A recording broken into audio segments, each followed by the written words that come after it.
be studying this week? What's going on? Welcome to Sideline, the Baseline with your host, MB and K-Lou. K-Lou and the illest, baby. Man, we excited today. Hold on. We can't forget the illest, baby, the illest co-host. Oh, it The ain't illest co-host in show business, man. Pac Jam. How can you forget? Pac Jam, baby. Yes, sir. Legendary. AKA Pat Wagon, AKA Miss MIA, missing in action, not Miami, but missing in action. Got more sources than Stephen A. AKA what our Lakers finna do now.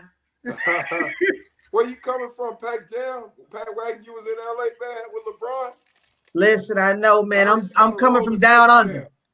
I'm coming from down under right now. AKA what we gonna do next in the all season. AKA Brad Stevens drew first blood and it was trash. So it'll be coming from is he done traded Kimber. Yeah, I saw that in the first round pick. Yeah. For Al Horford and another player in the second. But he did it for money. If you really look at it, he's trying to save money. You think? Yeah.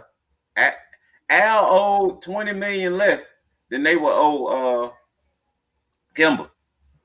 And he saw how Kimber, obviously he was the coach. He saw Kimber ain't really helping them. He ain't filling that role like he thought he would. However, if you look at Kimber and then you're reminded that Kyrie was there, maybe those two just can't play with a point guard. Maybe because of this positionless basketball, some teams are better off without that position. You know? Now I thought with the NBA, like the money has to be equal when you make a trade. No. That's why. Because if you look at it, you match the two players up, and OKC's getting a better player. If you really think about it, OKC's getting a better player, Kimber for Horford. Al's on the back end of his career, and he only averaged 14. He's doing 14. He's doing 8 rebounds or something like that. He's a super role guy. Now, he's great at that role, but that's what you're gonna get out of him is role play. And then Kimber can, flat out take over a game. So so if you look at it, you would think that Boston would be getting the pick with Al, like the first round pick. But if you notice, it's going the opposite direction, and that's because OKC realizes they're dumping a contract. Is bottom line, because they're still trying to figure out who can come there and help those two young guys. And I think you got to look at a big position because, like I said, with that positionless basketball, that's almost the death of the point guard if the point guard isn't your feature. Pac Jam, I don't know what's your input? I look at it. The reason why I think it was a win-win for both teams. One, you got to understand that Boston is going to build around Tatum. Tatum is the future of Boston. Look for Brown to be traded as well. Another thing you got to look out. Another thing I look at is too, with the money that they was allotted paying the point guard position, he was injured a lot. His knees are shot. They aren't telling you that, but his knees are shot. And one thing we discussed before, once a small guy loses his quickness, he's a liability then.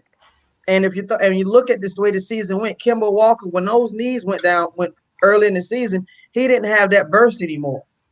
So he just was a lot. What about last year though? He had it then, and it still didn't work out. My contention is, I don't think they ever bring a point guard back in. The thing is, the problem is you got 2 ball dominant wingmen. Right.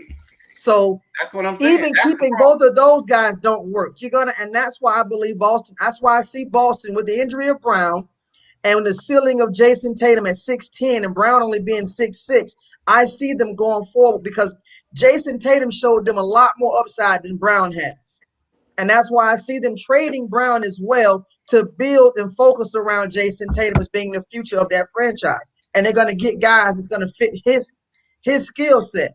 with your guys which is going to be 3-and-D guys.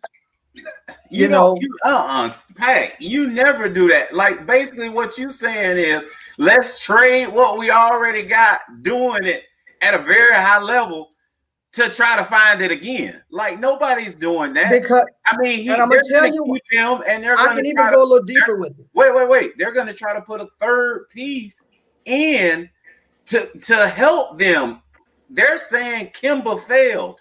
They're saying Kyrie failed. Now I look at it as, no, y'all failed that position, because what y'all shown us is two very high level guys that did it away from y'all, that couldn't do it with y'all. So now you got to look elsewhere. They've already been secretly shopping Smart and Brown, Kevin. They are out of there. Okay. Brown is. They have not shown. Smart is at the end of his deal. They have not shown that they would give him an extension, and they have not shown it. They have not shown that they're about Brown as well. I'm telling you, the future of that team is Jason Tatum. That's Brown, crazy. He's putting them in the toilet. Then if he gets rid of that pivotal piece, then he's doing the same thing he did as coach. Nothing. And that's what I'm trying to tell you what they're going to do. Remember, I told you guys that Brown and Smart will be traded as well. Well, I told you that. I hear you, but that's like saying we already got our quarterback. We'll say that, and we'll say, that's Jason Tatum. And the reason got a great receiver, right? But we don't have a running back, right? But we gonna trade our running back, and we gonna go back to the drawing board and figure out maybe we can get a tight end or something. Right. And instead, you saying bump that, we getting rid of the running back and the receiver. We gonna look for a whole new receiver. Like, I don't get that. Like, nobody's doing that. But if that's being done, again, he's doing exactly what he did as a coach, MB. Yeah. No, I agree with you. Well, again, we're talking about a guy who has no general manager experience. So I don't know why that seems far-fetched to you to realize this is what's going to happen. Because what has happened is, and the reason why I don't never like that what just took place with Boston is because you get a guy with personal feelings into the general manager's role. And now he's shaping a team with no coach, which is never a win-win, because now you're building a team and you're going to say, K. Lou or MB coach this team I just put together. I mean, with him being the president of basketball and GM, he's saying that anyway. But what I'm saying is, anyway. You two know, but you two guys know from firsthand experience that when you start moving pieces and building pieces, you would like to do it with that coach already present. That your idea is the same. Well, or that when you do that, you run into what New Orleans just ran into. You got David Griffin building a team, and he has one idea, and Van Gundy has another idea, and you say, "Well, I put that together. I want you to coach what I just put together." Well, that's that's David Griffin's fault, because you bring in a coach with the mentality that you already have. Then you already have a coach in place too, mentally, right. Meaning like you might not have a guy, but you got, hey man, he needs to be willing to let Zion run the point. Right. We need to be able to get up and down the floor, right. Like that mentality, right. like a D'Antonio. But that's the thing.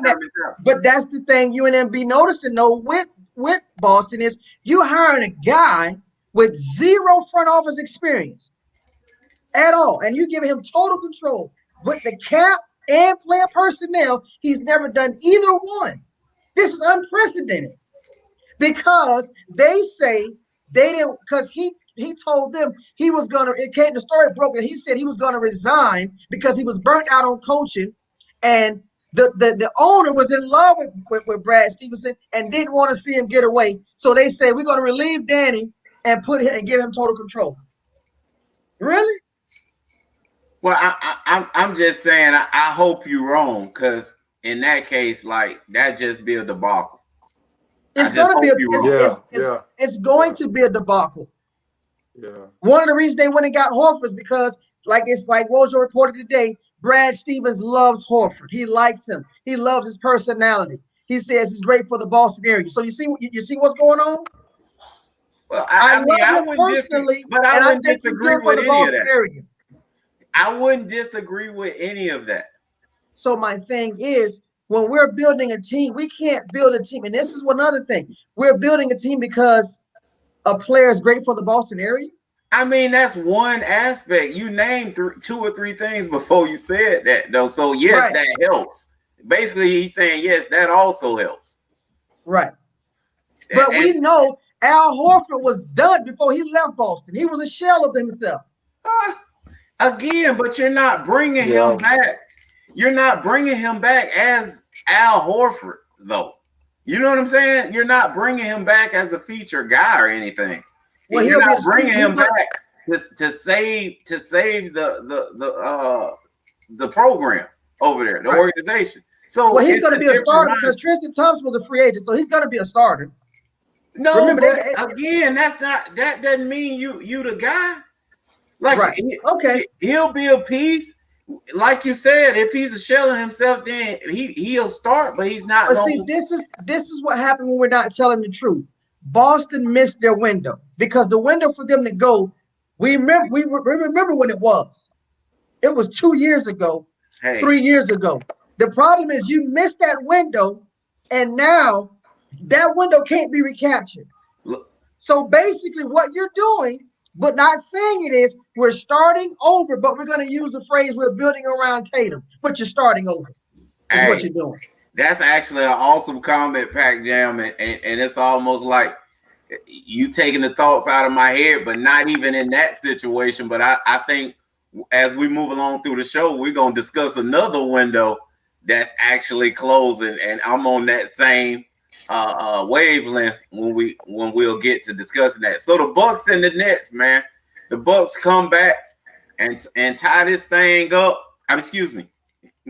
The Bucks came back and tied this thing up after KD had the best night ever of an NBA player. The way they talked about it, man. The 45, 15, and 10, I think it was, something like that. Yeah, triple-double, baby. He heard you talking about it. He heard you talking about it. How you don't make the players around him better. So he's like, this is for K-Lou, he told me. Oh, okay. Them dimes he dropped, that was for me. Yeah, that was for you. He's like, I could do like LeBron too, baby. Let me show you, man. Do something nobody ever done before in the playoffs, baby. Yeah. Just for you. And what he followed it up with? He still was playing. Who I really am, though. The 37. This is who I really am. I'm a scorer. He needed some help. He didn't have no help. And wow, that's exactly where I am with this. I know. Talk to me. Okay, so that's we gonna keep. You hold that. Going that route. I'm taking the bait. Talk to me. Let's put a bookmark right there because I'm coming back to that. And you know what I'm coming back to. I can smell the hate over this thing. Hey, you know where I'm coming back to it at. So KD just couldn't get it done in the loss package. Why couldn't he do it? Well, again, the thing that jumps out at me by he couldn't get the job done was because KD refused to go down there and play defense where it was popping at. It was fun in games Tuesday night when everybody called out Giannis and said, Giannis, KD was in his bag. Why you never said, I got him, coach. I want him. It's me and him, Imano. And everybody in the sports world, from all the NBA players and former NBA players alike and current NBA players, called out Giannis for not playing defense on KD when KD was in his bag on the perimeter. But I would like to say that same thing could be said for last night, because Giannis came out there last night and said, you know what? I'm going to bury my bone right here in this painted area tonight. I'm going to be here all night long. And last night, what I seen from Blake Griffin to Jeff Green to the little guy Harris. And I never saw KD one time say, you know what? I'm 7'1" with a 10-foot wingspan. I'm finna go down here and handle this situation because I see he done buried his bone down here in the painted area. He didn't go down there at all last night. And nobody, not one station, not one player, not one fan said, KD, why you didn't defend Giannis last night in the post? Because Giannis scored 32 points. He said, you know what? I'm not going to shoot the three. I'm not going to do everything Charles Barkley and Shaq said I should have did in game 5. I'm going to do it tonight in game 6. And he went down in that paint, and it was all paint. And not one time did I see KD say, let me get him, coach.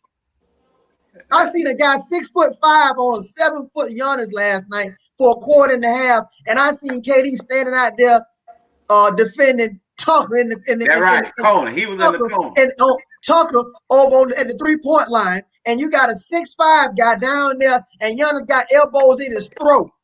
Pack Jam, that's me in pickup. I go guard Tucker, go sit over there with the guy that, ain't gonna do nothing but catch it and shoot it. So my thing is, to me, it goes back to who really wants to play defense.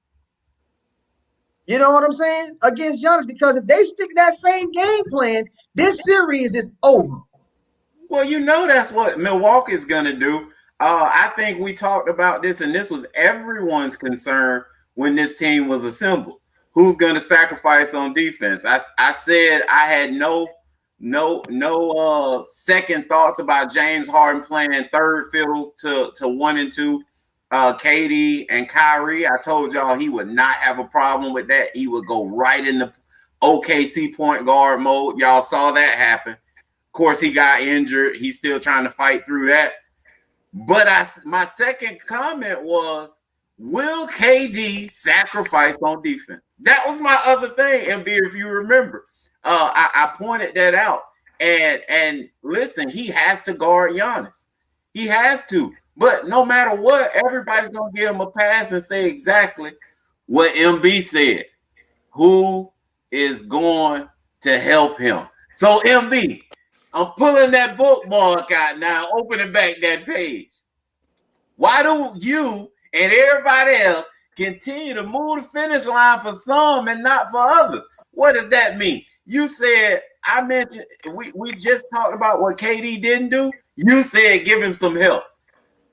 LeBron don't get that, man. He's supposed to just say, hey, put everybody on my back and I'm going to take them there. Well, we bash it. You know, somebody finds tons of people, analysts, they immediately go to them. Well, Michael Jordan talk. He loses, first round. Enough said. We know who the best is now. What you mean? Mike ain't never, they say Mike went 6-0. Mike ain't never been by himself. Mike always had a real squad. At every position, there was role guys that really, really did it like that. But I'm gonna throw this out there, and I see Chuck that snuck into the building. KD-Lebron, Kawhi-Russell Westbrook, and MB, Luka and James Harden. Some kind of way, when we look at these guys, you see a hero and somebody you love to hate. KD, they love him. LeBron, they love to hate him. Kawhi, they love him. Don't nobody say nothing bad.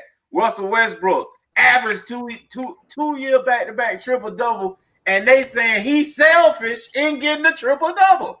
Okay, and then Luka and James Harden. Will one of y'all please tell me the difference between them, MB? Both of them dribble, shoot, when they were by themselves, well, like James when he was by himself, and still killing, right? But neither one of them play no defense. But Luka, everybody got. James Harden was hated. And I leave you there, LB. That's that open book ball. Man, I mean, y'all don't throw out so much, so let's just start. Hey, what's up, Chuck? Chucky, what's up? Can you hear us? He done froze. He driving. So first of all, let's talk about.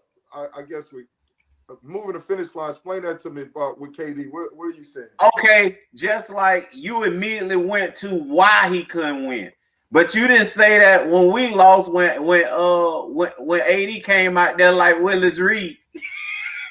We know he had no business out there, but that wasn't your first comment to the Lakers losing. It was like y'all out of there. I didn't blame LeBron. Shoot. I'm not saying you blamed him, but you didn't say he needed help. That's not what you said. Yeah, I did. Oh, I don't remember that. Playoff, hold on a second. So remember, don't get it twisted. Now I was going with the Lakers from the beginning. MB, they saying they can't hear you. You can't hear me? Yeah. Listen. I can hear you now. Yeah. See that? Can you hear me? Yeah, we hear you much better now. I said for me, I was going for the Lakers beginning. I said their biggest competition was gonna be health. So I didn't put no blame on LeBron I didn't say that. I didn't hear your first comments being he needed help. That's what I said. Yeah, I did. Okay. Yeah, okay. Yeah, I did. Yeah, I did. He needed help. The guys, I said Schroeder didn't show up. A lot of those guys didn't show up. Morris didn't show up. A lot of those guys didn't show up because initially before the thing, y'all was talking about they was going to have 12 deep. They're going to have strength in numbers, have all these guys playing. But none of those guys showed up. He didn't have no help. Kuzma didn't show up. I said that in the beginning. I said that consistently that he needed help. So I didn't blame LeBron. I ain't no LeBron hater like you a KD hater. So I'm not a KD hater. I just want equal opportunity. You know what I'm saying? Though, last night, right? For me, I was mad. I was like, KD should have shot more. He should have been aggressive more. I said, but he needed help. Nobody showed up the game before. Because remember, when I said he's a problem, right? I talked about the supporting cast, and I said whoever had a better supporting cast was going to win the game, win those games, and that's what happened. I recognized the Clippers supporting cast, I recognized the Nets supporting cast, Blake Griffin, all those supporting cast. So I'm consistent with what I'm saying. And then KD, as far as his defense, KD been playing great defense during this series, right? So for me, shoot, but you had Giannis going off. Who, MB? He ain't been guarding the two. Been playing some great defense this season. No. I think he's not guarding the two guys that can kill him. He has guard. I'm trying to look for his guarding Tuck in the corner is not great defense. When you got Giannis last night in his bag last night at 7-1 and nobody's over there for Giannis goes berserk for over 25 points in the paint. Who? Okay, you got Giannis going off. You got Middleton going off, and you got what's the name going off? No, you only had two, no, and KD was on neither one of them. You had Giannis going off, you had Middleton going off, and then Holiday. This is the first time he scored over 21 points in this series. What my boy? And KD didn't fit not one of those three guys you named last night. He was on Tucker in the corner. Shoot, hey, they rotate, man. No, they was not. No, they was not. Hey, he wasn't. No, they was not. Running for no trouble, man. No, they was not. Hey, I was mad that he didn't even shoot more. I was like, man, he needs to shoot more. They started the game points in the first half. I think 13 of Harden. I think how many points? I think Harden only scored like 2 points the second half. He. KD would have had to do what he did the night before. He would have had and that's right. For them to win because that's what I'm saying. He didn't have no help. I wish he'd have just shot more, just keep shooting because he needed more help, especially in the second half. He didn't have no help. So that's what I'm saying. I'm not pushing the finish line. I'm just telling the truth. LeBron needed help because AD was out, and nobody else stepped up. And the same thing with KD. KD needed some help last night. And the difference is the Bucks had help. Giannis had help. So, but I don't think KD running from the Greek. A lot of the Greek stuff came in transitions, right? For a transition, you saw what they was trying to do with the little 3 thing, put in the paint. But come on, man, he wasn't running from Giannis, man. Blake Griffin, listen, let's keep it in context. Blake Griffin started out on Giannis. Blake got in foul trouble. They moved to Jeff Green. Yeah. Jeff Green got in foul trouble. They ended up putting Joe Harris was on him. We never see KD. We never saw KD say, I got him. No, that's MB, you're right. In the basketball, eventually you're gonna guard everybody, but we talking about coming down on the other end, who everybody spread out to. That's what we talking about, MB. At the start of the play. Who's guarding who? And you can count on one hand how many times Giannis was guarding. Giannis was on Harden majority of the time. Oh yeah, they're not gonna. That's why PJ. That's why PJ Tucker is there. Not on one time, many times he got on KD. But they went and got PJ. Listen. He still ain't want none of that heat. They went. Even though he did a good job, right? The times he was on him last night, I was like, why he's on Harden? Go get Durant. He ain't want that heat. Well, when you look at it, PJ Tucker was picked up for Durant. Okay. Come on, man. He was. I said the other night, man. Right from the beginning, I would have been like, I'm on Durant from the beginning. I'd have been right on the start of the game. But you see, I'm glad you said that. You just proved Kevin point right. You just said the other night he should have been on him, but yet you won't say the same thing about Durant last night that he should have been on Giannis. Man, that's Durant, all we're saying. man. Giannis, we're saying Giannis set the tempo last night and said, you know what, I'm gonna set the tempo in this game. It's gonna run through me in the paint, and that's what K-Lou was just saying. Nobody's saying KD should have guarded Giannis like y'all saying Giannis should have guarded KD on Tuesday night. That's the point he's making. I'm trying to find out. I can't trust y'all stats. I gotta see it if he right. guarded it, man. Middleton had 39. Greek had 32, but Greek's 32 set the pace because they went straight to him in the low post. That's how they started the game. Yeah, no doubt. They should have stayed in the low post. And what they did is when they collapsed on Giannis kicked it out to Middleton for a wide open shot. But KD never went down. That's all we're saying. You had two guys who was 6'5" on Giannis under the rim. Did you see all those dunks Giannis did on people last night? All those posters and memes they made? Them was going guys 6'5". And you got a guy 7'1" with a 10-foot wingspan who never went over there. He's standing with a guy 6'5" in the corner 3. Man, that's what we're talking about. And Pac Jam, he wasn't running from. If you think about it now, Pac Jam, in this game, he actually can't. This next game, he can't go over there because they need him so much on offense that it'd be crazy for him to try to do it now. Like that was the game to really try to close them out to do it. Now you got to save yourself so much on offense because you know, heck, if you get 10 out of James Harden, he did well. You know what I mean? And everybody else got to have a career night. The thing about Game 7 is this. The reason why Game 7 is so scary, what everybody in the building knows who has to show up offensively, we know this. The person that has to show up offensively is KD. And what's the scary part about a Game 7 is when you have guys like Tucker who can go out there and get in KD's head and take the game somewhere else where he's not effective mentally to give you what you need. Because we know Harden's on one leg. If Kyrie tries to go, he's going to be on a half a leg. And so the pressure is on KD. That's why Game 6 was so crucial. You got to understand something. God, see, and that's why coaching is so important because we've come through the school of Popovic and Phil and guys like that who know how important Game 6 was.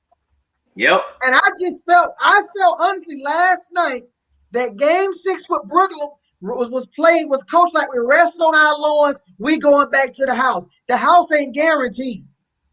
It's not. In a Game 7, it's because see one thing about a Game 7 is always called where no team is affected by the whistle. They let you decide. And that's what's scary when you got a team that's injured against a team that's not injured. Because you cannot afford for that game to be called the same. You need that whistle when you injured. And if you noticed last night, Harden, one of his best moves he can't go to, which is the runner. When he pop, and he come with the run in one hand, he can't because he has no lift. His offensive bag is limited right now. And that's why Game 7 is scary. Look for Tucker to take this game somewhere else with Durant. And everybody's going to cry and say, Tucker played dirty. He did this. No, that's Game 7 NBA basketball, people. And that's what Steve Nash is going to put that team in because he did not play that game the right way, Game 6. Yeah. Yeah. Go ahead. Go ahead. No, go ahead. No, go ahead. So MB and Pac Jam, what I want to go to next, we did the KD-Lebron. How about the Kawhi Russell Westbrook? What makes Russell so hated and Kawhi so beloved? Or if you not even say he's beloved, but why doesn't he carry the same pressure and weight from the media and seem like the basketball world or establishment for putting in, to me, a much better body of work if you take out the championships, and we could talk about that differently. If you talk about Kawhi championships, I feel like you talk about him like Tim Tebow when you say he won 2, as if he's really the quarterback out there winning that first one in college. Well, what happens is this. The problem is this. The reason why Kawhi Leonard is so huge and so he has so much leeway with the media and with the NBA crowd is because the NBA fans and NBA media, for the one that great number, are tired of LeBron. They don't they want to find somebody else. And the thing about it is they lean to Kawhi because Kawhi never says how he feels about anything. You don't know anything about him. He's the mute. He's the cyborg. It's easier to support him because Kawhi has never challenged Jordan. Jordan is the mythical God figure. LeBron has made it his business and said, I'm after greatness. I want to be the GOAT. So when LeBron drew that line in the sand, it made NBA fans and NBA players who have this mythical figure of LeBron. But we're talking about Kawhi and Russell Westbrook. I'm going to get to that. So it shifted them to like him. Russell is another one who has big personality. He says how he feels. So when he did that, they're like, no, we don't like him. Mr. Why Not Me? We don't like him. We're going to go with the cyborg because he never said how he feel about any of us or anything. So he's easier to cheer for. He's easier to support. Even during the time when he quit on the Spurs, people never believed Popovich because Kawhi never said a word. He never even came out to defend himself. When Tony Parker and Tim Duncan and Ginobili said he quit on them, remember, they challenged him in the locker room. Remember, everybody talked about it. He said, and Tony Parker said, what is it? They said Kawhi sat there like a mute and never said anything. He never said anything. So that's why it's easy for them to gravitate and pick him over guys with personality. Because remember, you're talking about a guy with big personality. Westbrook has a huge personality. And that's why people like Kawhi over Westbrook. Okay, and then finally, Luka and James Harden. They're the same player. The exact same player. But one of them is celebrated while the other one is, you can't never win like that. He ain't no real superstar. He just shooting. Because it goes back to personality. Luka has this boy wonder personality. They already talking about comparing him to the guy out of French Lick, Indiana. And this is what's so crazy about it. Remember, Luka came in the season overweight and out of shape. And Rick Carlisle was upset. He said, he challenged him. You got to get in shape. You can't come in and try to play yourself in shape because that's the main thing that nobody's talking about. Rick Carlisle left Dallas because Luka is able to get away with so much and he's catered to. And he said, I'm out of here. I've been in the game too long for you to cater to him and not make him perform, not allow me to have the control I want over him. That's why Rick Carlisle said, I'm gone. Because guess what? Rick Carlisle still wants to coach. He has his eyes on Boston too, for people that think he's through coaching. He left because of the control that already Luka has. And remember what Luka did before Carlisle retired? Luka put it out there and said, I'm not happy. He showed hesitation on the $200 million max out contract. Said, I'm not happy. He had his camp already speaking. I'm not happy. I don't like where it's going. That was already to seize the control.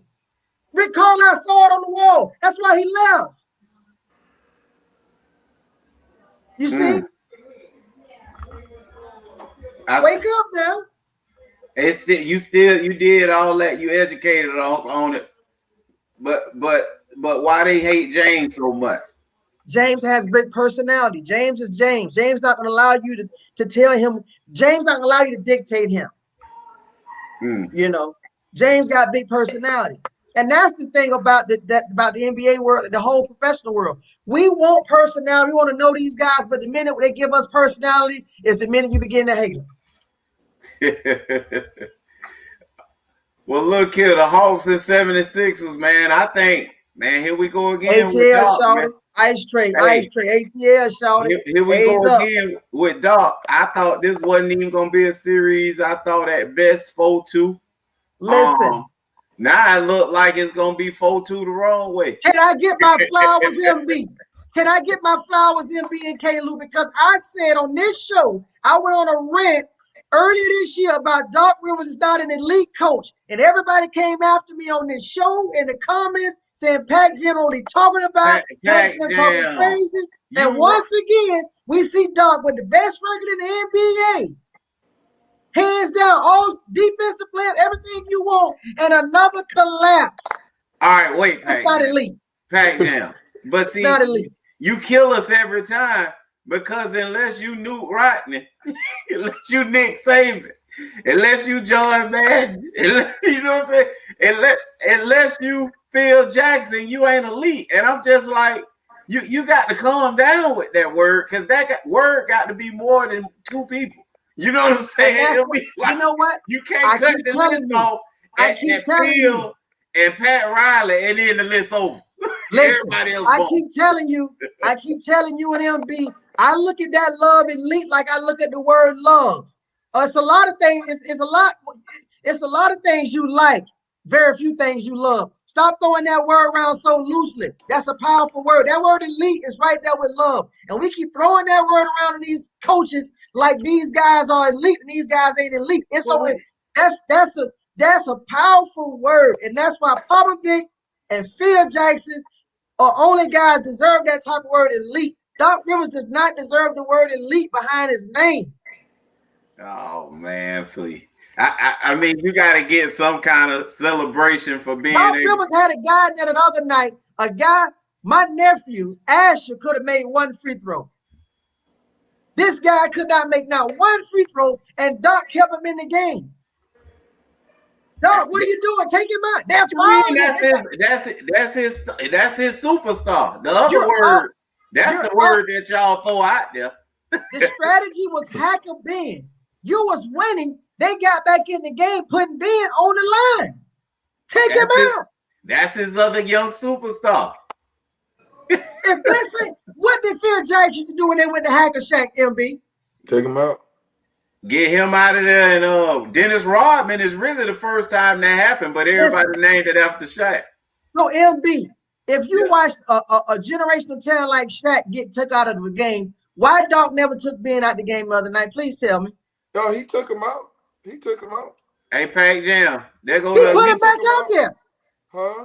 He put him back out there. Yeah, but he took him out. Well, what happened when that whole second unit was out there? They was getting, Atlanta started making a run and Trey was on the bench, and Atlanta started making a run. It was embarrassing, God, dog. But he did take him out at one point, but he had to put him back. Like catch-22, because once Trey came in, it was over. They lost all momentum, man. Golly, that was.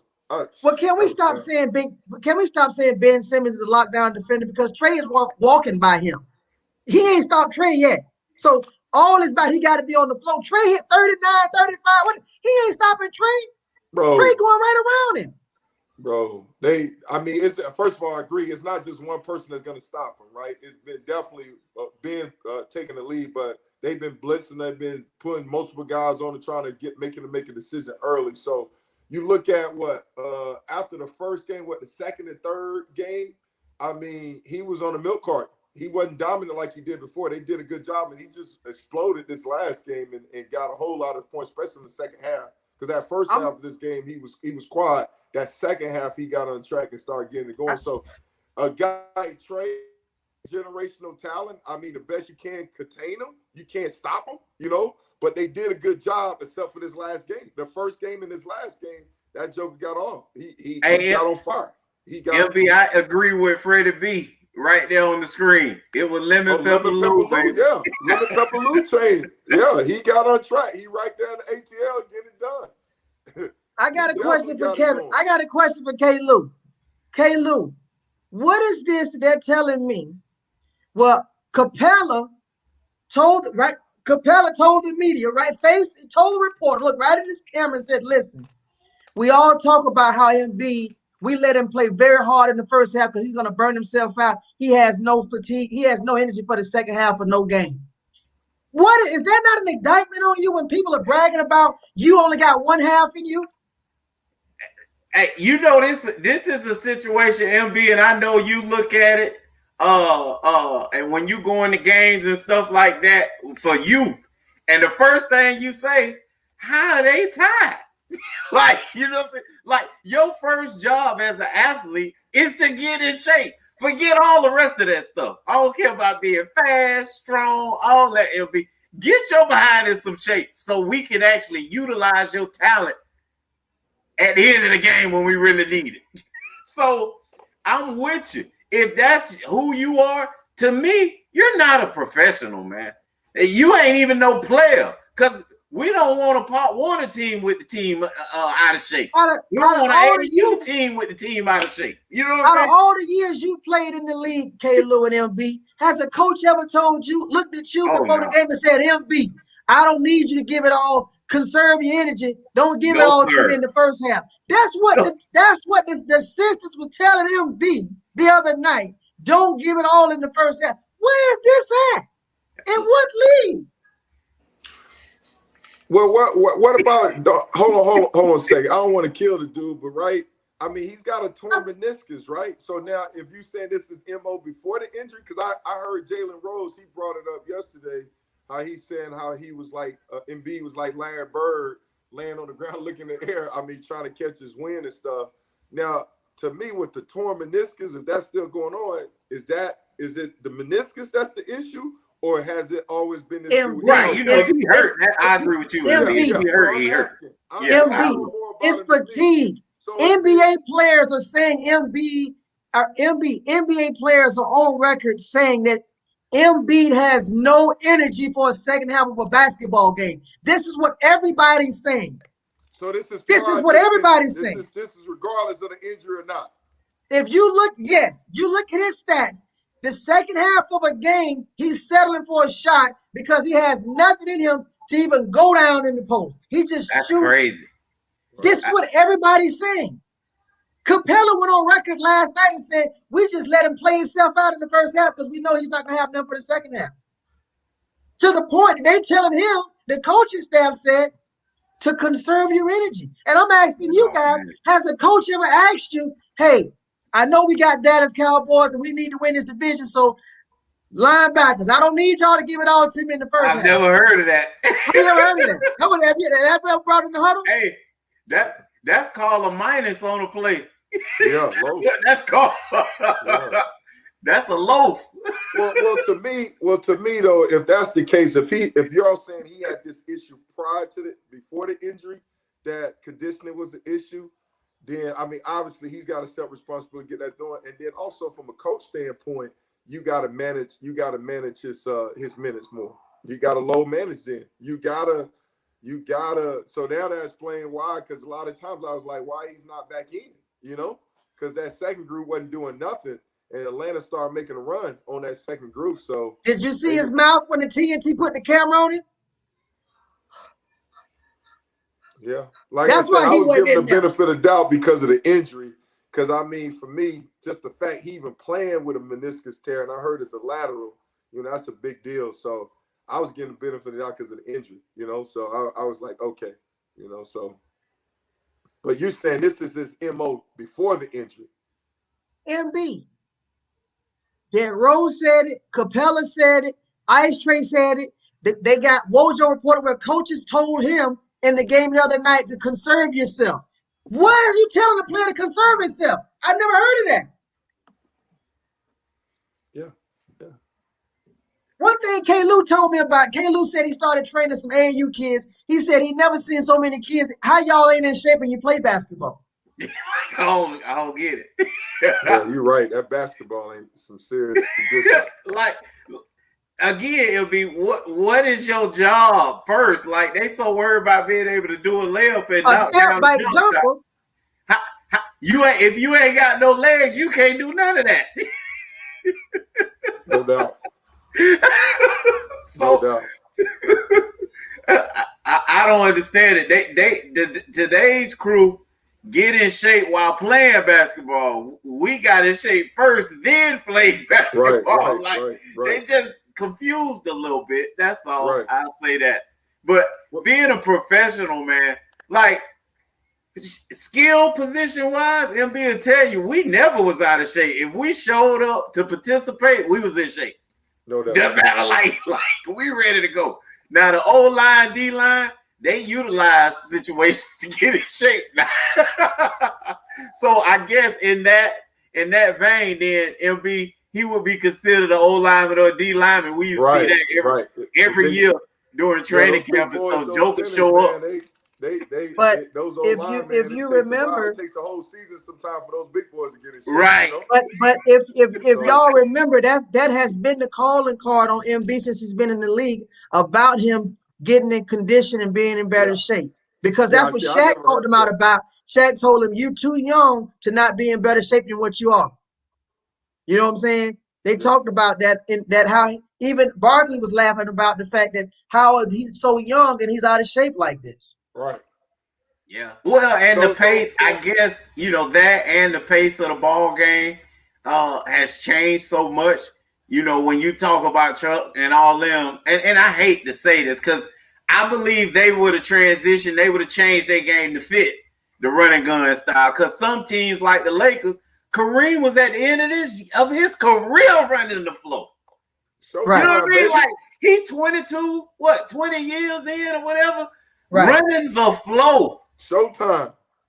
So let me shut my mouth because where I was finna go, I can't even go there. When you got the oldest dude in basketball still starting and running and on the fastest team in the NBA, and I'm right here trying to figure out an excuse for Joel Embiid. MB, I'm really trying to figure out. Like I say, I'm fine guys because I thought it was just the knee injury. So I'm giving, but y'all saying this been this dude MO from the beginning. So I don't know about that. So I know you got to go in a minute, K-Lou, for this birthday party. So what's the predictions with the games tonight? Then Atlanta. So it seems like y'all got Atlanta over Philly. Yeah, I'm switching because I had Philly. No, you know what? I'm going with Doc. I ain't gonna let Pac Jam disrespect John Rivers like that, man. I don't care nothing about you, Pac. I'm going with Doc, man. I'm gonna say this shit. Listen, guess what that mean when you say you going with Doc? That mean you got some swimming trunks because Cancun, here you come. Cancun on 3. Hey, I like Doc, MB, and I like the Bucks, man. I'm sorry. Yeah. Jay right, man. Jay say Kareem will collect the Social Security and running the floor, baby. He ain't lying. I'm with you when you're right, Jay. All right, so the night game, I'm going Philly. I think Philly's gonna step up, man, and get it done. And then what about Utah and the Clippers, man? I mean, that was another shocking game to me because I'm gonna let y'all talk about that, MB, but I just give my prediction. I think the Clippers win it if Kawhi don't play. I think the Jazz win the game if Kawhi do play. How about that? Oh, God, Kawhi's not playing. Why you say that, man? Hey, God bless you. Thanks for coming. God bless y'all. Good night. Hate. It's just so much hate. Lee, he got so much hate for Kawhi, bro. So what's your thoughts on the Pac Jam? Well, the thing about it is, even though the Clippers are missing Kawhi, we know it's Kawhi really has a torn ACL. His season is done, but they're doing it game by game just for strategic and just for gamemanship. But he's done. He's going to be out the whole next season. I'm breaking that news to you guys. I said it to Kevin privately before that his ACL is torn. But anyway, the problem with Utah is this: it's the fact that Donovan Mitchell hurt his ankle the other night when Paul George went for that loose ball. And Utah go as far as he goes, takes them because of the fact Mike Conley is not able to give you anything. Right. So you can't afford to have no Mike Conley and then you got Donovan Mitchell on one wheel. Right. So to me, what I'm looking at is the health of Donovan Mitchell. If Donovan Mitchell is at 90%, I like Utah tonight. But if Donovan Mitchell comes out there and he's favored that ankle throughout the game, then that breaks the game open for the Clippers. Yes. Because Donovan Mitchell, his athleticism has been a problem for the Clippers. Yeah. He's a Dwayne Wade 2.0. Yes. He's flying to the rim. He's shooting that jumper. He takes that contact in the air. He's changing hands with it. So to me, it's the health of Donovan Mitchell that's going to determine the rest of this series. because the team plays off of him. Right. Yeah, for me, you're right. Because I mean, when they said Kawhi was out, I was like, man, the Clippers ain't got a chance, right? Right.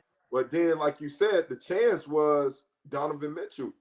He wasn't. He re-injured his ankle. Right. In that game. Right, and then playoff P, he showed up. Because remember, and he got support. Morris showed up. Reggie Jackson been. But remember, Utah came back, and it got tight. But Donovan didn't have no lift. So the Clippers was able to get that game. Because remember, they came back. But Donovan wasn't able to do what they needed him to do because of the injury. Yeah. He couldn't put no pressure on the painted area and take nobody to the cup. He was settling for jumpers. Yeah. Yeah. So I don't know. You're right. So, I mean, what's your prediction tonight? Who you got? That's why I say, I mean, I'm going to take the Jazz. I'm going to take the Jazz with Donovan Mitchell coming off a rest, being able to get that leg elevated, be able to get some rehabbing on that, get some one-on-one on that ankle. So I'm looking for the Jazz to take it back to Utah. Yeah, I'm gonna go with the Clips. I'm gonna go with the home team on this to see if they can close it out. Because I don't see Morris having. See, this is the thing that got overlooked, and you just brought that up. Yeah, I don't see Morris having another big game because to me that was the deciding factor, not what Paul George. Because Paul George gave us what he normally his average. He gave us the 30 points, but Morris stepped up and scored what we will need and Kawhi been there. You see what I'm saying? Mm-hmm. That 20 points was the difference. And sure, I don't believe you're going to get that 20 again from Morris. Sure, it wasn't just Morris, but it's Reggie Jackson showed up again. Right, but what I'm saying is, but that's what I'm saying. Man, I can see Reggie and Paul showing up again, but I don't see Morris showing up. You Is don't what see I'm saying. Morris doing that. Okay. Right. Because see, that goes back to Brooklyn. Remember that night you got the same night KD went with 49, you got 27 from Jeff Green. Right. He was 8 for 9 from 3-point range. Right. He shot 72% from the field. So you're not going to get that every night out of Jeff Green. Right. You got it that one night. And see that's what people, and see the fanfare was KD, he put on a coat. The quietest thing in the room was the loudest, which was Jeff Green's 27. No doubt. The support. I agree. And and to me, that's what's going to decide tonight's game. You're not going to get that from Morris. Well, and that's what I was saying earlier about when I say about KD, I say he didn't have the support. Well, the thing about it was when you said support, and the indictment on that is that's something we don't use when there's generational talent on the floor. We expect more from generational talent. Do you agree with that? Yeah, no doubt. No doubt. And so when we see a generational talent like a KD or LeBron, we expect, and we see a guy on the other end putting in work, we expect him to go defend that guy. You see what I'm saying? And so when we don't get that, we're like, what's going on? They talked about the other day how when the Boston Celtics, they said one of the worst defenders on Boston team was Larry Bird. But they talked about how when opposing players got it cooking, Larry Bird would be the first person in the huddle and tell KC, I got it. Even though Larry knew he could get cooked, but it was the fact that Larry, like, I'm not, my pride ain't gonna let me, I got too much pride to not go defend him. You see what I'm saying? I'm gonna give you what I got, and that's what what we're not seeing with some of these guys that we're trying to that we're championing out here. We're saying they're the next this and next that, and we're not holding them accountable to do things that we expect that's done from LeBron. And maybe it's because LeBron drew the line in the sand and he said, I'm after the guy that everybody loves, the mythical figure of Michael Jordan, because LeBron said, I want him. I'm chasing the GOAT. And ever since LeBron made it known that I'm chasing the GOAT, people like, no, it tore up the NBA. People didn't like that. You know what I'm saying? Oh, yeah, no doubt. No doubt. My boy Jay Brophy, he coached LeBron in high school, so he know But that's the thing. I mean, he didn't run away from it. I mean, he put himself out there. He wanted to be the GOAT, even doing the movie Space Jam, the bunny versus the GOAT. So, hey, so he made it clear what his expectation is. So whenever you do that, hey, of course, and he's embracing it. But, you know, I got no problems with that, you know. I got no problems with him stepping up to the plate and getting it done, you know. But I just know that Game 7, this is a scary game for KD. This is a scary game right here. Because of the fact we know Milwaukee has more than that. Milwaukee's healthy, number one. We both agree on that, right? They're healthy. Yep. And number two, we know Milwaukee has a big size advantage. Yep. And if Milwaukee keeps that game in that paint where they're supposed to keep it at, it's not even close. That's where they should keep it at, no doubt. The night that Milwaukee lost Game 5, Milwaukee was up 16 points in that game, and they shot more threes up by 16 to finish the game than the team that was down by 16. Mm-hmm. So hopefully Budenholzer learned from that. He set up under Greg Popovich, Budenholzer. Right. He set up under Popovich. So hopefully Popovich made the phone call and said, "Man, if you don't get down there in that paint, exactly, I come through this TV at you, man." No doubt. That's where it should go from the beginning. That's where their MO is in that paint, man, getting it done. So and Giannis, he don't need to be trying to shoot no 3-pointers, man. Just like he need to duplicate what he did last night. But I'm you know, the thing about it is that it's another game for James Harden to get healthier. And he's gradually, you know, one more game. This game he played, scores some points in the first half. Hopefully now Game 7, he can score some points the whole entire game, you know? Absolutely. You know what I'm saying? So I don't know. I'm going with the Nets. I know you got the Bucks. I'm going with the Nets. I picked the Bucks to win the East before it even started. I liked the Bucks even when Kyrie was there. And the reason why I took the Bucks over them was the number one thing was the Nets never played no defense all season. Yeah. And I knew to beat a team like the Bucks, you're gonna have to play defense 4 out of 7 nights, 4 out of 7 games to beat them. You're not gonna beat them just trying to outscore them every night, because one thing about a jump shooting team is a long rebound.